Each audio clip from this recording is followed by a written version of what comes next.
Assalamualaikum warahmatullahi wabarakatuh. Perkenalkan, nama saya Andi Arfais Asim dari kelas 10 IPA khusus. Di video kali ini saya akan membahas tentang apa itu tanaman lidah mertua, manfaat serta budidaya tanaman lidah mertua. Berikut adalah penjelasan tentang lidah mertua. Lidah mertua atau disebut dengan tanaman Sansevieria adalah tanaman hias yang cukup populer sebagai penghias bagian dalam rumah. Karena tanaman ini dapat tumbuh dalam kondisi yang sedikit air dan cahaya matahari.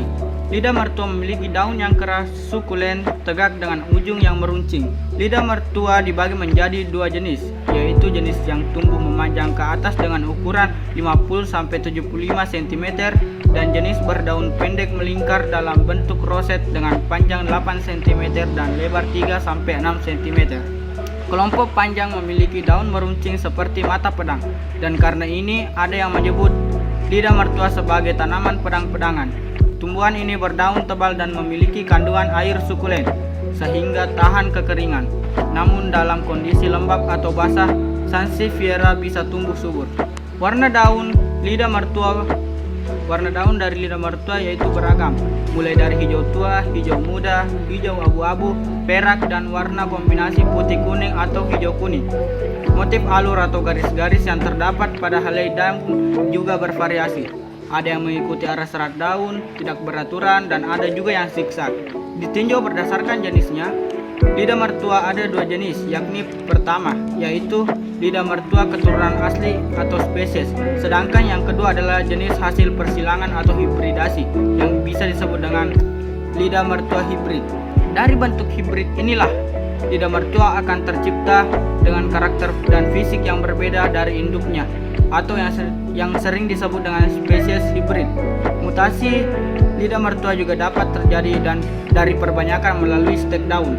Berikut adalah manfaat dari tanaman lidah mertua. Pertama, menyerap polusi udara. Tanaman lidah mertua sangat ampuh untuk menyerap polusi udara, sehingga kondisi udara di lingkungan tempat tinggal akan lebih terasa bersih dan sejuk. Tanaman ini bisa menyerap 107 jenis polutan yang ada di udara, seperti silen, benzen, karbon dioksida, dan jenis polutan yang lain. Kemudian yang kedua, menetralisir udara di dalam ruangan. Selain menyerap polusi udara, tanaman ini juga bisa menetralisir udara kotor yang ada di dalam ruangan. Seperti yang diketahui bahwa saat ini di dalam ruangan banyak juga udara kotor akibat dari banyaknya zat karbon dioksida, asap rokok, gas AC, hingga berbagai racun lainnya. Kemudian yang ketiga, menyerap bau tak sedap. Tanaman ini banyak digunakan sebagai penetral bau tak sedap di dalam ruangan. Oleh karena itu, tanaman ini ditempatkan di berbagai ruangan yang menjadi sumber bau tak sedap, seperti kamar mandi dan dapur. Tanaman ini juga bisa digunakan untuk menghilangkan bau tak sedap di dalam lemari es. Caranya cukup mudah, yakni dengan meletakkan beberapa potong tanaman lidah mertua pada sudut lemari es. Kemudian untuk obat kulit. Sejak zaman dahulu, lidah mertua sudah dikenal sebagai tanaman obat luar yang mujarab. Banyak jenis penyakit luar yang bisa diobati dengan tanaman ini, seperti eksim, bengkak, dan luka. Di Afrika, lidah mertua sering digunakan sebagai penawar racun dari gigitan binatang berbisa. Kemudian, tanaman lidah mertua sebagai obat herbal. Tanaman ini bisa digunakan sebagai obat herbal untuk mengobati beberapa penyakit, seperti demam, sakit kepala, sakit gigi, dan flu. Baiklah, kita masuk dari bagian akhir dari video ini, yaitu cara budidaya tanaman lidah mertua. Langsung saja kita praktekkan. Tahap pertama, sediakan pot atau media tanam. Kemudian, sediakan tanah secukupnya. Kemudian, jangan lupa sediakan tunas dari lidah mertua. Kemudian tahap kedua, kita masukkan tanah tersebut ke dalam media tanam. Seperti ini contohnya.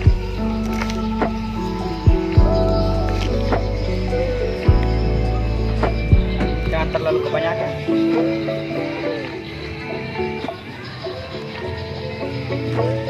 Ya, mungkin begini sudah cukup.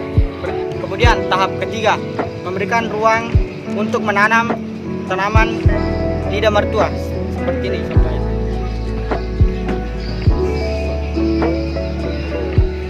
Tahap keempat, masukkan tanaman lidah mertua ke dalam pot. Seperti ini. Kemudian ratakan tanahnya.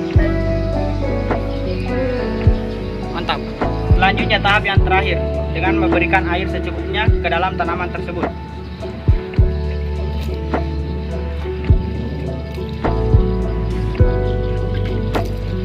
Demikian video yang dapat saya buat, mudah-mudahan bermanfaat kepada kita semua. Assalamualaikum warahmatullahi wabarakatuh.